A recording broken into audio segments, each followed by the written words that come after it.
know, it's G-Ho, Aggie Pride. Aggie Pride. So you know. Yes, the Aggies are in the building. And you know, G-Ho is so special around here, I promise you. My first experience at G-Ho, I don't quite remember it, but I had a good time. I know that's right.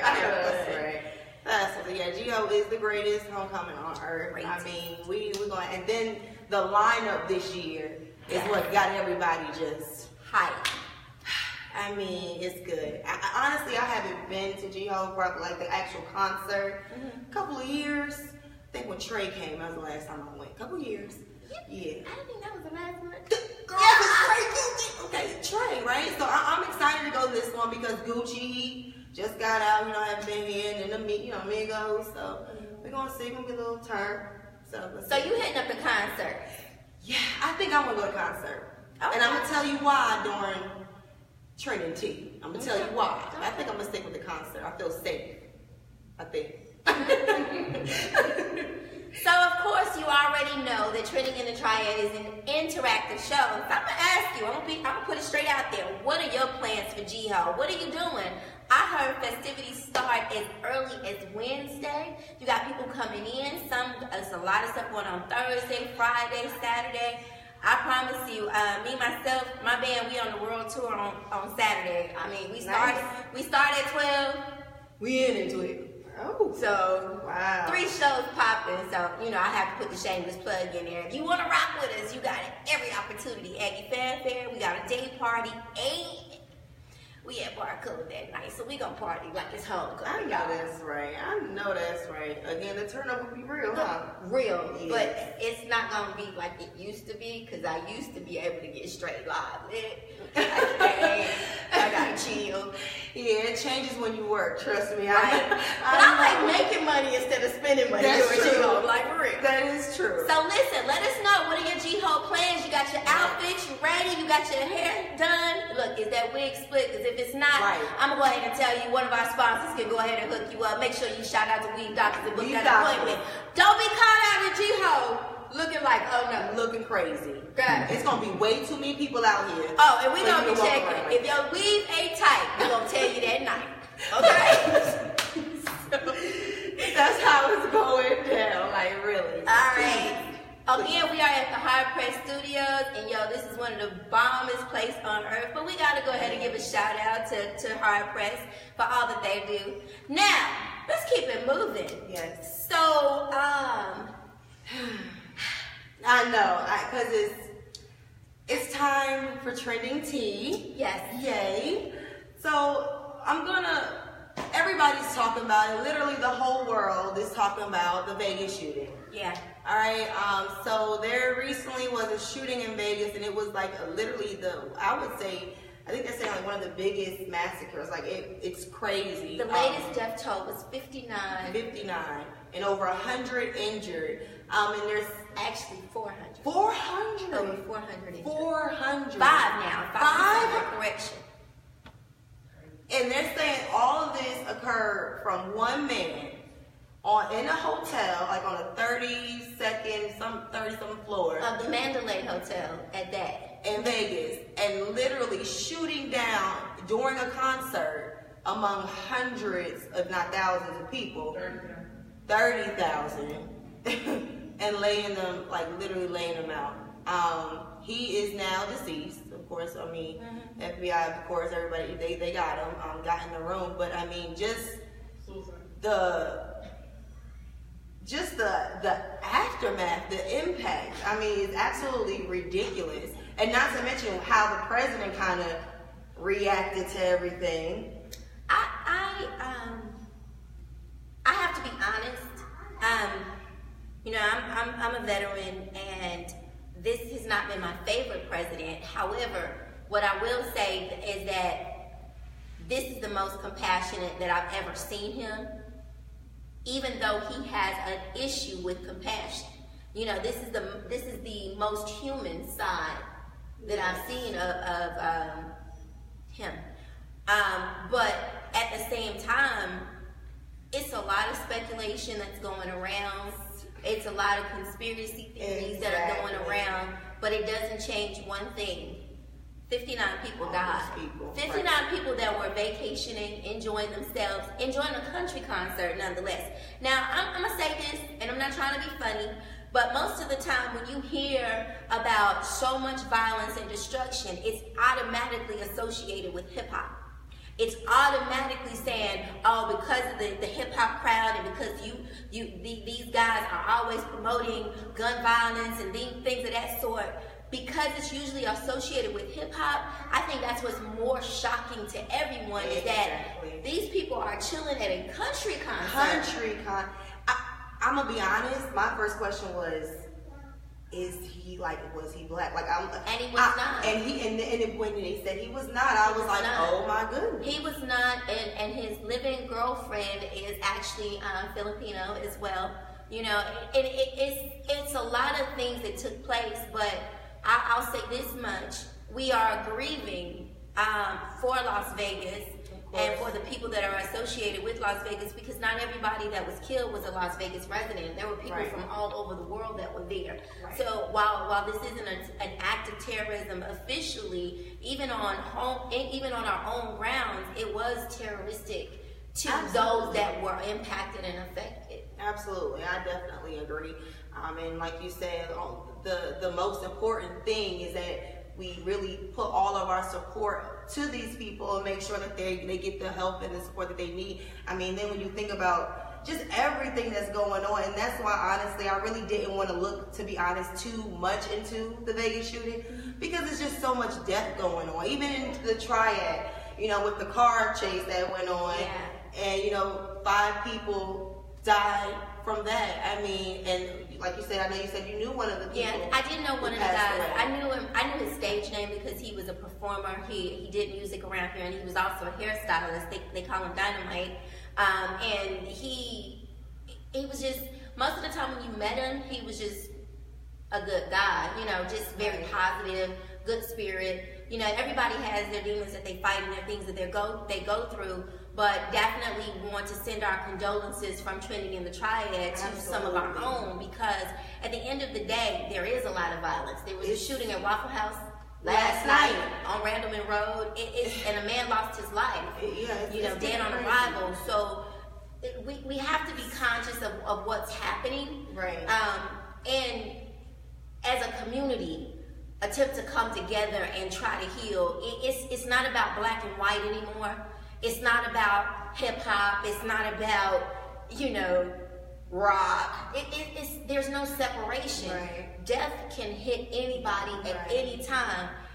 I know we didn't necessarily want to talk about Vegas because it's such a sore subject, but those people went out to enjoy themselves. Right, and that's what's so heartbreaking. I know one person was, I looked at an interview and one person was saying, one minute I was meeting a stranger, cracking open a beer, enjoying the music. The next minute I was running for cover. Right. You know, so it's just, at a matter of seconds, anything can happen. Right. So let's move on. Let's just talk a little bit about pop culture. Yes. Well, why are you looking at me like that? Because I'm ready to hear. So, you know, it is Jiho, and we do have somebody from pop culture that is actually coming into town. Young Dolph is coming into town. Yes, he is. I'm going to say, for Jiho, I'm really excited. The reason why I'm going to talk about it now, about why I'm deciding to go to the concert. We all know Dolph is coming. Yeah. Dolph was recently shot up. Yeah, it was. We don't know how. Like last week. We think it was something to do with Gotti. Nobody really knows. That's what we're going to say. Innocent until proven guilty. How about that? Okay? So, with Dolph coming into town, somebody thought it would be a bright idea to invite CMG, Black Youngster, and I also heard Moneybagg Yo was going to be in town. Yeah. So with that being said, I decided not to go to the Black Youngster concert or after party because I'm not trying to get hit with no retaliation. Like, you know, you can't even go out. First of all, Greensboro, you can't even really go out anyway and have a good time. But when you can go out and have a good time, you can't, because it's just so much violence and it's just ridiculous. And straight bullets don't know your name. Okay. They don't duck and dodge. And they will not know Belinda's. So hopefully everybody is safe. I'm not gonna be at the concerts. Sorry. I'm celebrating my birthday all weekend long. I started on October 1st. Happy birthday. And I'm going to end on October 31st. That's how you do it. Right. All month. But it's really actually October the 10th, which is going to be our elections for Greensboro. So it's a wonderful thing, and that's going to help us to segue into one of our next guests. But we're going to wait just a few seconds and find out exactly how to bring this young man on. You know, I'm really excited about him. I'm kind of excited. I am. Low key, I'm like, you know how everybody's like, oh my God, I want to meet a celebrity. Oh my God, I want to meet her now. Seriously, because we touched on this a little bit last week and about the elections and whatnot. So it's definitely going to be a real eye opener to have someone on our couch who could possibly be our next city councilman. And here's the thing that we want you to do. Once again, we tell you that this is an interactive show. And one of the things that we made sure that we did was to post his bio. But his bio isn't like everyone else's bio. His bio talks about his commitment to Greensboro, the legacy that he has in Greensboro. And while you're looking and researching your candidates, what you need to do is familiarize yourself as to why a person is passionate about impacting Greensboro and our future. While we're talking about the shootings and the killings and talking about how our children need more things to do, what are we doing as a community? Who are we voting for? Who is representing us to say, you know what? I care about Greensboro and I want to see a change. Right. Who has that kind of history? Right, absolutely. So definitely get your questions ready. We want you to give some questions up when Mr. Allen comes up to him, and he can go ahead and answer those directly. But right now is my favorite segment. Mine too. It's time for Chime Time. So, what is the question, sir? Should women be judged on the way they dress?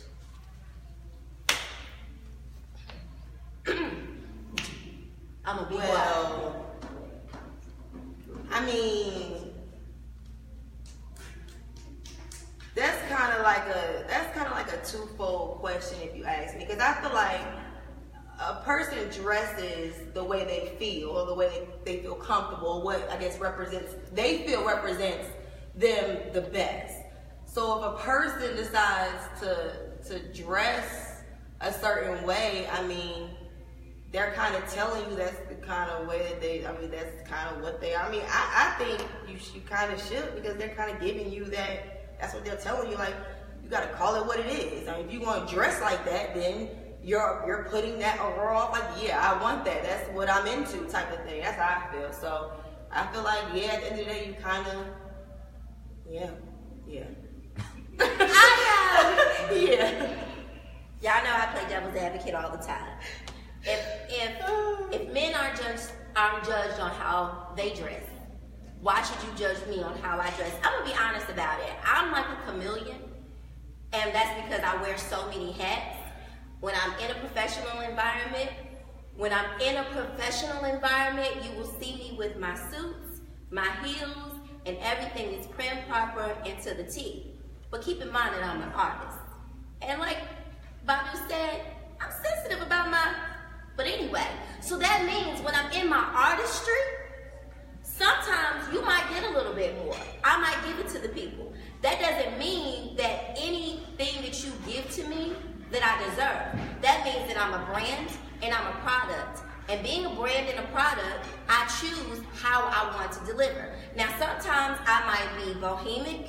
Sometimes my black girl magic might be rocking. I want to be natural. I want the skirt all the way down to the floor. Sometimes I don't want that. Sometimes I want on shorts and I want on heels and I want on fishnets. But that doesn't define what my character is, because I choose to dress that way. So if you want to judge me on that represents how you see me. But that doesn't represent how I see myself. So at the end of the day, it's not about what the woman wears. It's about how the woman wears the clothes. Because I have seen women that have been in very little, but still been very classy. And I have seen some women that have been professionally dressed and still look trashy. So at the end of the day, it just depends upon who you are, how confident you are as a woman, because the clothes don't make the woman makes the clothes, in my opinion. Yes, and all that is true, but if we're being blatantly honest, like, I just want to keep it real. If you're going to dress trashy and look a certain way and come out of the house a certain way, you should be expected to be, you should expect someone to judge you that way. You shouldn't come out the house like that. And you said, we don't judge males. I judge males all the time. If I see a dude walking around with That's baggy you pants, personally, but well, that's society me. Because if I see you walking around with baggy pants on and looking a mess, I'm gonna think you ain't got it together. And that's just what it is. I mean, because somebody who has it together, they're not going to carry their stuff like that in the first place. But there are some people that just don't know how to dress, and sometimes they choose to wear things that just don't fit who they are. But that doesn't mean you judge them. That doesn't mean if you come in here looking halfway crazy and you got on a short skirt, does that mean that you're necessarily slutty because of that? No, that means you can't dress. Right. Well, initially, I'm just saying initially. Rashad, what do you think? From a man's point of view. I just feel like I'm kind of with Belinda. Like, if you dress a certain type of way, you gotta expect what comes after you. So for instance, if you come in here or if you're out in public with a really short skirt or with the cleavage showing, and you know, like you walk in twisting, like just like trying to like make attention, then you gotta expect what comes after that. Like you gotta expect. And you know what I'm saying? I mean, like guys are righteous. I mean, some guys are just out there. Like they'll come up and grab you, or they'll be like, "Hey, ho," or they'll call you, like, "Hey, ho," or you know what I'm saying? Like they'll throw all those gestures out there. But if you're dressed that way, it's kind of like it still doesn't give them a right to call or do that. But right. My question is, like, what about the woman whose body she's curvy? So no matter what she wears. Excuse my language, but some of my girlfriends, they got bodies. Bodies. So no matter what they wear, whether they got on a pair of jeans, they try to look frumpy, bumpy, whatever, it doesn't work because the way that they're cut and they're curved, bam. So, but some people would judge because a girl has a fat booty or she has big boobs and automatically say, well, she look trashy. I think still it also goes back to how you perceive women and how you perceive yourself. Because there are some women, I'm sorry, you dress based upon your body type. And it doesn't mean that you got on things that are revealing. Your boobs may not be all the way out. You may not have on something with low cleavage. But because you have cleavage, you're going to have that hourglass figure. You're going to look like Jessica Rabbit. But men are still judging. You still approaching her like, can I get some of that? It don't matter. I agree with that. I agree, because I have personally went through. I agree with that because you do, especially in a workplace. Like people will just judge you. You can wear anything. Like how you gonna tell me I can't wear a skirt right here, but the other girl she can wear a skirt right here because she don't got nothing back there? That's not fair. She's built like a light pole.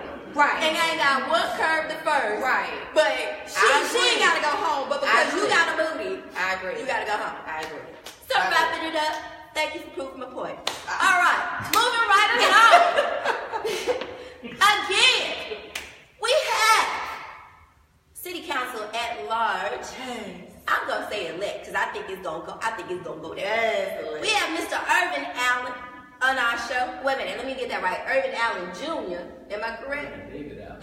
Irvin David Allen. That's all right. Correct me. I ain't mad at you. Come on and join us.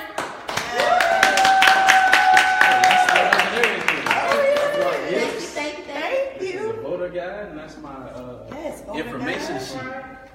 Thank y'all for having me. I really enjoyed that last segment. Thank you. Conversation. Yes, we like to keep it interesting here at Training on Triad. Yes. So, just going back into your bio, I do want to touch on one thing. Help people understand why Greensboro is so important to you. Well, Greensboro is my home. I was born and raised here. I'm 31 years old, so I've lived here all my life. And it's really introduced me to the world.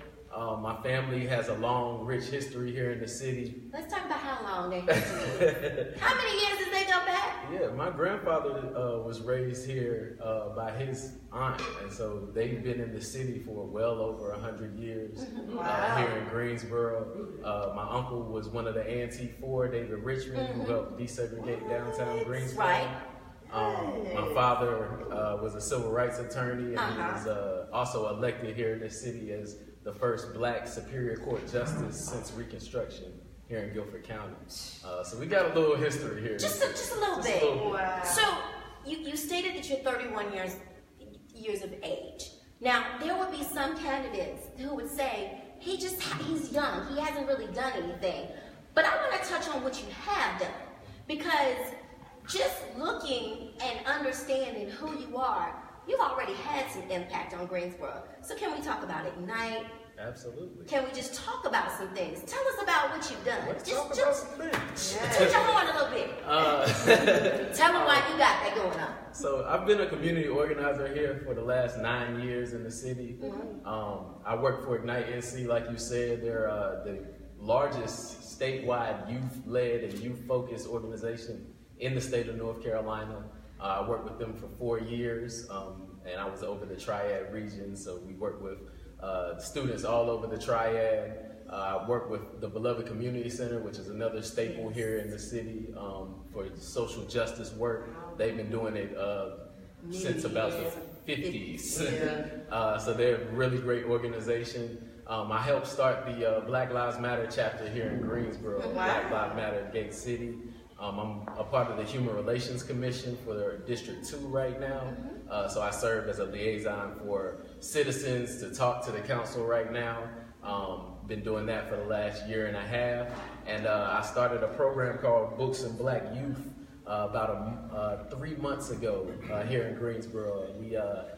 We adopt barbershops and beauty salons and donate books about Black folks and by Black folks to those organizations and businesses, and we buy for the day haircuts and hairdos for children ages 5 through 17 so that they can experience and grow that love of reading. It's a literacy program that we've been running for about 3 months. So we've done a few things in the city already. Just a little bit. Yeah, resume looks very, very great right now. I appreciate it.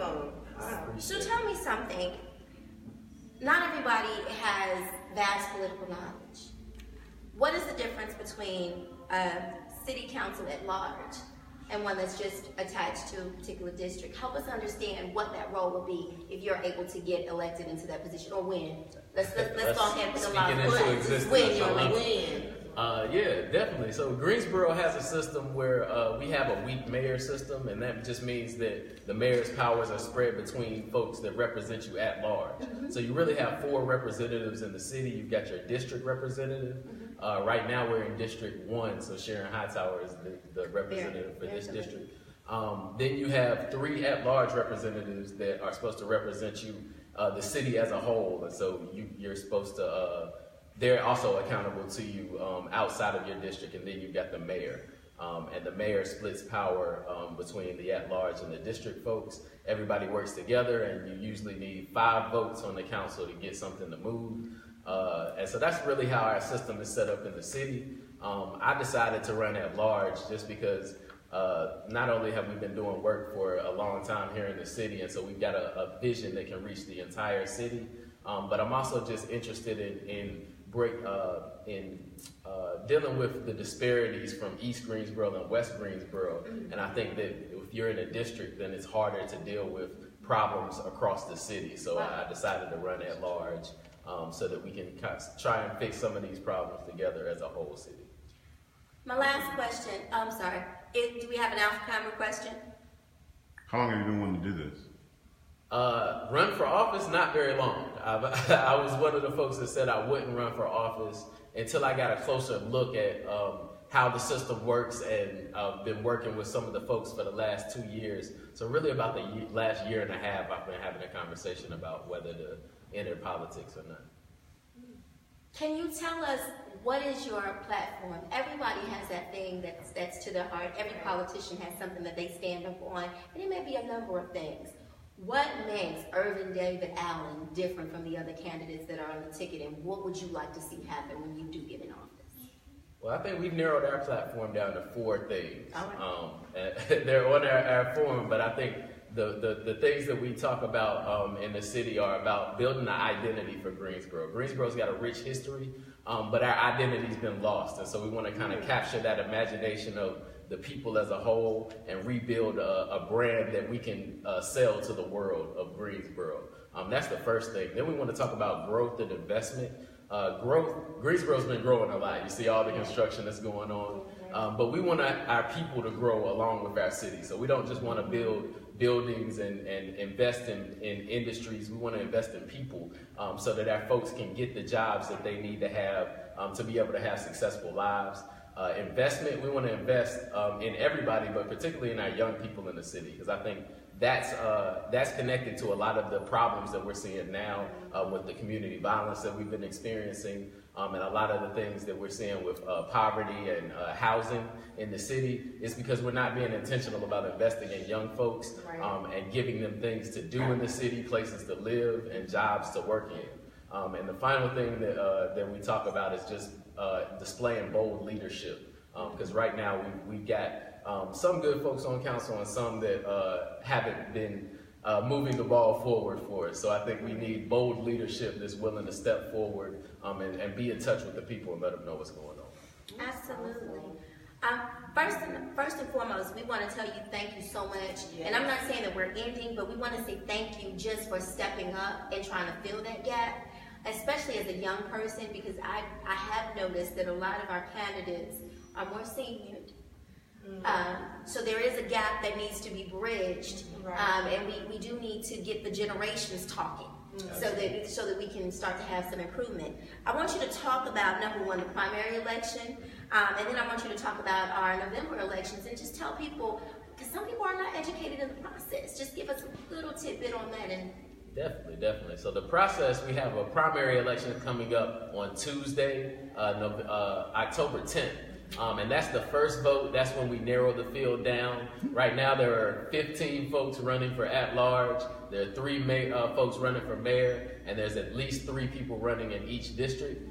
So the primaries narrow the at-large down to 6 folks, the top 6 people, and then every other race is narrowed down to the top 2. And those are the primaries that are coming on the 10th. But you still have the rest of this week to early vote downtown, which is the easiest way to do it. So you won't get caught up in the lines. And if you're not registered, you can register and vote at the same time downtown at 301 West Market Street from 8 a.m. to 5 p.m. And then the general election is on November 7th. And that's the actual day when you'll be picking from the narrowed down field of who is going to represent you for the city. It's really important because this year our term limits are going from 2 years to 4 years. So whoever we elect is going to be in terms for twice as long as they've usually been. And like you said, the median age for Greensboro is around 34. The median age for the council right now is almost double that. So we need some younger folks to represent and make the connections to our community so that everybody can be involved. The other thing that we want to make sure that we stress that it is very important to participate in the primary elections. A lot of times people wait for the general elections to go ahead and cast their vote, but those primaries are what determine who the better candidates are going to be. So don't sit at home. Rally people together. Get your friends together. Y'all get together to do everything else. You wine and design. You do all of that. So how about y'all get a coat and go vote? I mean, let's get it together on the 10th. I'm challenging everybody that I know. Y'all already know I've been straight lit because my birthday is coming, right? And I have no shame in the fact that I will be turning 44. Yeah, I do that. So I'm challenging all of my friends on my birthday. Please go cast your vote. Go ahead and get out there. Call a friend. Make sure that they straight. See what they got. If a person doesn't have a ride, give them a ride. That's what you need to do. Absolutely. Let's convoy and make some things happen. Let's be very proactive. Everybody wants to complain about the things that are going on in Greensboro, the violence. Everybody's complaining about the school system. You're complaining about a lot, but are you sitting at home or are you actively making a change? Right, absolutely. I definitely agree. Because when we talked about it last week, we said only about 500 or so odd people voted the last election. So primaries are very important. Get out there and vote. Just imagine if even not even half, a quarter of A&T showed up to vote. I mean, you gotta be big. It's like huge. So and young people. Yeah, that's what I'm saying. Don't think your friends know because they don't know. You know, this is mostly a college town. Like we were talking about, a lot of the younger generation are here. So let them know. Tell them, like, we should start a challenge, a Greensboro challenge on Trinity and Triad to go vote. That'll be They have something every time you vote. You need to post your video on Trinity and Triad and say I voted. Like, how about we do that as a challenge? Or your picture with your stick. Right. They got an I voted sticker. Right. We're gonna start that challenge. I think we should start now because you can vote now early. You can vote right now. That'll be big. And big ups to the Aggies at A&T and the Bennett Bells for doing a march to the polls today. For both of those. But also get everybody you're in. Club promoters, I've been reaching out to them, but they have the power. They can do some sort of promotion with the I voted sticker and get everybody to the polls. We're going to call them out. And Rob Burns, we're calling you out. T.O. West, we're calling you out. We call that Mike Clark. Yes, calling them out. Southside Josh. Right. That's my homie. We went to school together. Well, we thank you so much for coming. We're just excited. Please keep us updated and let our viewers know how they can reach out to you, how they can continue to follow you in this journey, and how they can contribute to your cause. Most important. So go to Irving at irvingdallen.com is my email address. You can find us on Facebook at Irving David Allen for Greensboro and Irving4GSO on Twitter. And you can go to our website at irvingdallen.com. Check us out. You can contribute there and keep up with the campaign. Nice. All right. It was such a pleasure having you. Thanks for having me. Good luck. We know you're going to make it. All right, we I look forward to appreciate seeing you. Hope I can come back too. Yes. Most definitely. You got to come back with me. Right, you got to. I'm Thank here you. now. Thank y'all so much. All right. And make sure you go to the page and talk to the people because, again, it's interactive. Tell them who you are and what you do. I'll be out there. All right. Thank you. All right. I am totally excited because, sometimes I get to call my friends out. The people that, kind of keep me going. Right. So I'm actually excited about the next guest who's getting ready to come on. I'm excited about some of the things that he's doing, not just in the artistic world, but also within the community. We wanted to make sure that this show kind of connected together. And when you have somebody like Irving David Allen, you've got to bring that other masculine force that's just as strong. So I want you guys to put your hands together for my friend, Mr. Ronald R.L. the Gifted.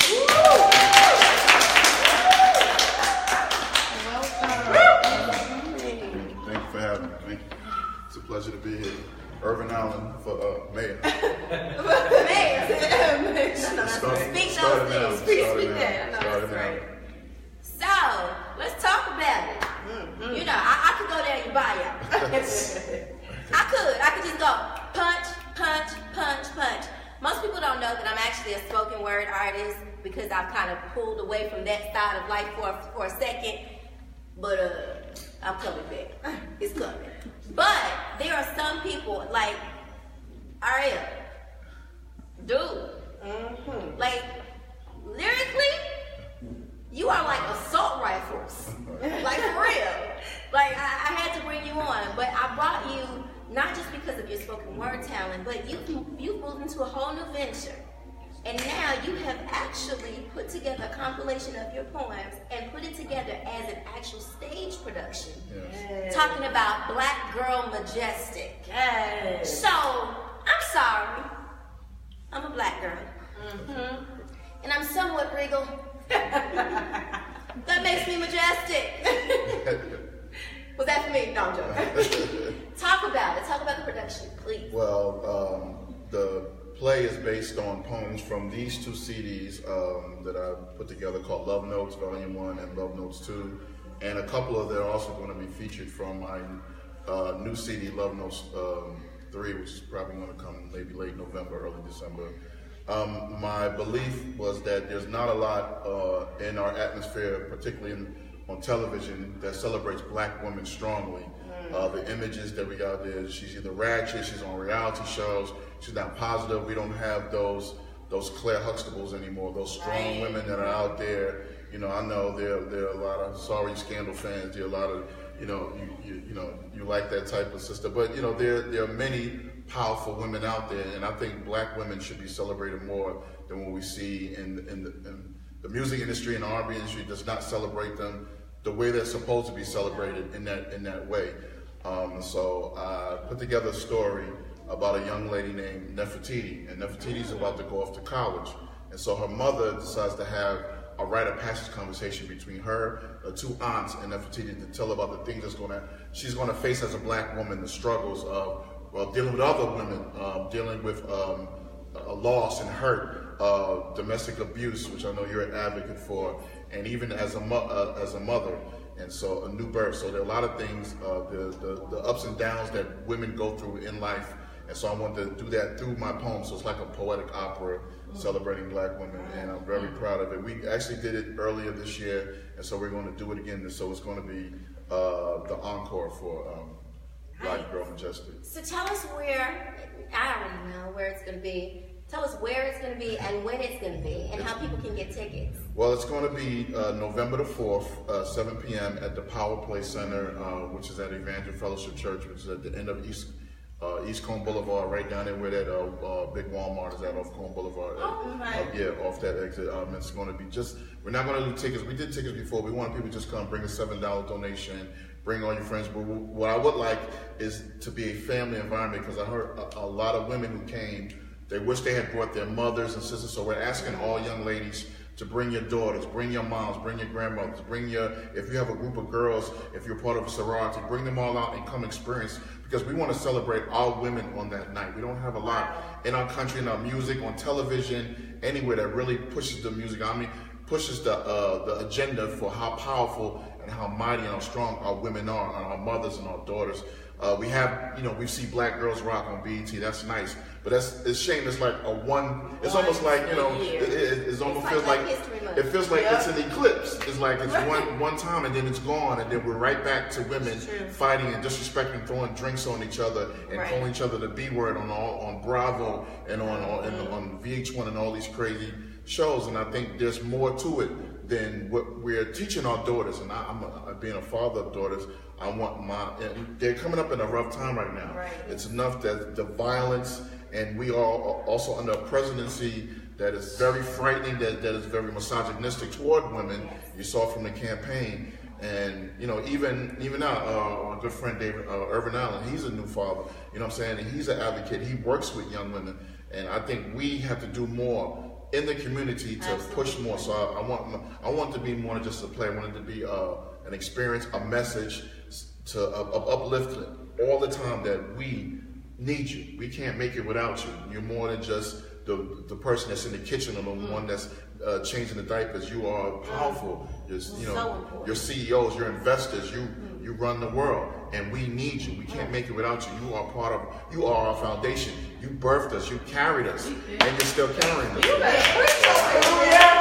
He better. I was trying to let him get it out, but Lord, he better preach over here. So that's the basic message that I want through this play, Black Girl Majestic. Wow. So you need to take it down. Again, I always play devil's advocate, and I do know that there's always going to be that one viewer that's sitting back going, okay, he's pro-woman, pro-woman, pro-woman. But what about the men? Now, I'm going to go back. I told you I was going to dig in your business. About that much. About that much. And let's go and talk about a little bit of your community advocacy, because you're not one-sided as an individual, and you're not just on a pro-woman movement. And we do thank you for that. But talk about some of the community advocacy and what gives you the right to speak on these things.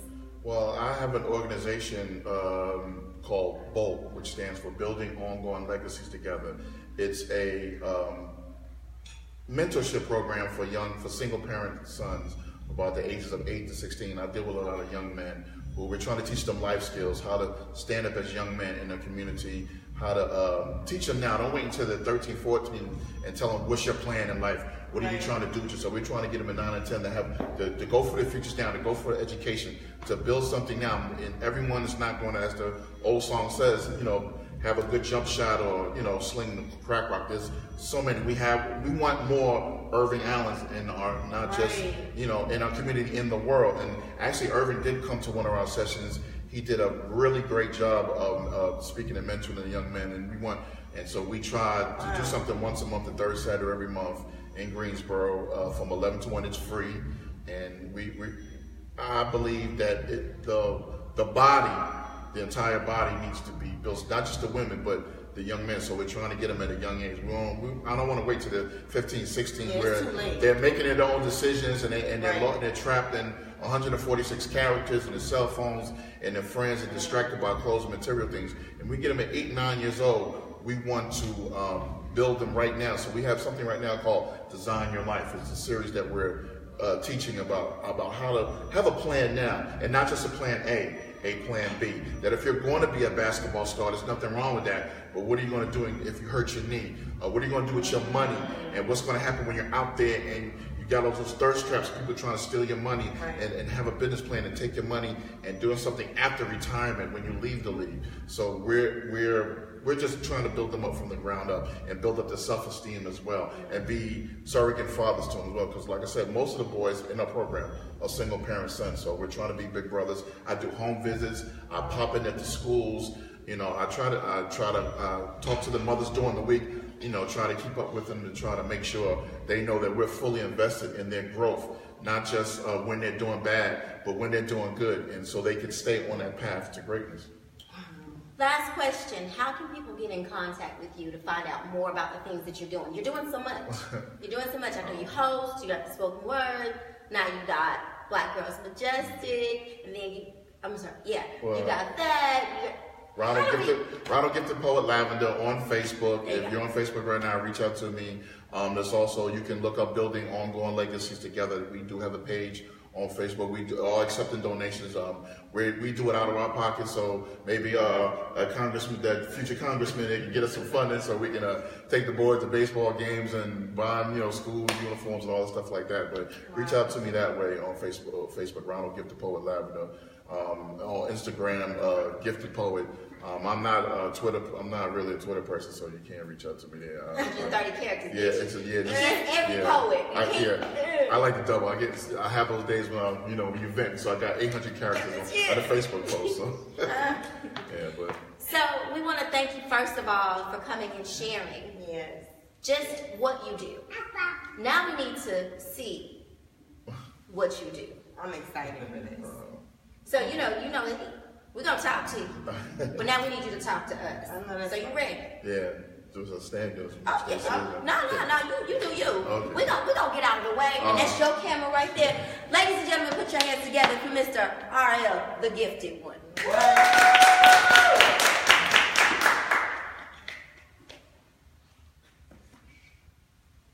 A moment of silence. For the propaganda, please. Boris Muse, I insist and fuse. Now, I don't write for other people, but if it inspires you, praise God. Aggravated assumptions that I spit just to impress chicks, but some Holly Berries want to Hannibal Lecter your pockets, and Pampers mean more to me than one-night stands. I'd rather assault clique sanctions who thought they were the only punks built for this. Execute educated epithets. Take a young'un to the side and teach them sternly that BET chews up sneaker hoop dreams and rap contracts, but regurgitates family accented values. 2 parents in the same home and at least a GED. But it's so hard in my line of ministry. A moment of silence. For the propaganda, please. Microscopic germs like jealousy drips with caution on other poets. When the last time you heard poets cheer for the competition during a slam? My wordplay helps me to escape ferocious combustible anger displayed over scuffed Air Force Ones and cocky demeanors. Simply put, I don't need weed as my ghostwriter. Smoked out gorillas of the hood miss. Welcome to reality. Your lyrics collapse like 2 planes crash into your notebooks. You're the first one to talk about revolution and slavery, but you smoke from a Dutch master? Tell me whose God is real now. A moment of silence. For the propaganda, please. Prayer and truth, double-edged discipline. Try to blast me with your hurtful words, but like bad cow, your skills only graze me. Gather around. My personal cipher is open. Each one, teach one, before haters breach at least one. It's funny, some Anglo poets are wearing dreads now, so they expect to relate to the civil rights I've been constantly denied. It's like each one, bleach one. I can't emulate the most popular poet. I love spoken words, and doing that is like cheating. But I see you superstar poets posing at venues, gripping your cojones, sipping on Coronas. moment of silence. For the propaganda, please. C4 mentality. You want to blow up? Was just strap matches to my wrist because I rip the MIC like firearms. You write from composition books with no spine. Take note, I don't do this for money. I'd rather native tongue you down with chronicles for free.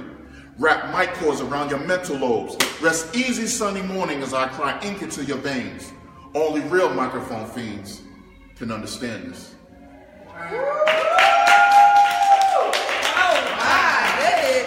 If he had a mic, he would have just dropped it. He did drop it. He did. He was like imaginary. It was metaphoric. He was like, yeah, I did that. Bye. Right. I think that was really good. Ladies and gentlemen, put your hands together once again for RL the Gifted. One more time. Wow. So listen, we've come to the conclusion of Trending in the Triad for this week, but we want y'all to tune in because next week it's gonna be straight hot like fire. We got the cipher, the trending cipher about to go down. So you got a little bit of something today, little spoken word, but next week we got DJ instrumentals and at least 6 other rappers, MCs, and spoken word artists that's gonna just light this place on fire. So tune in. You ready? It's going down. It's going down. Trending the Triad. There you go.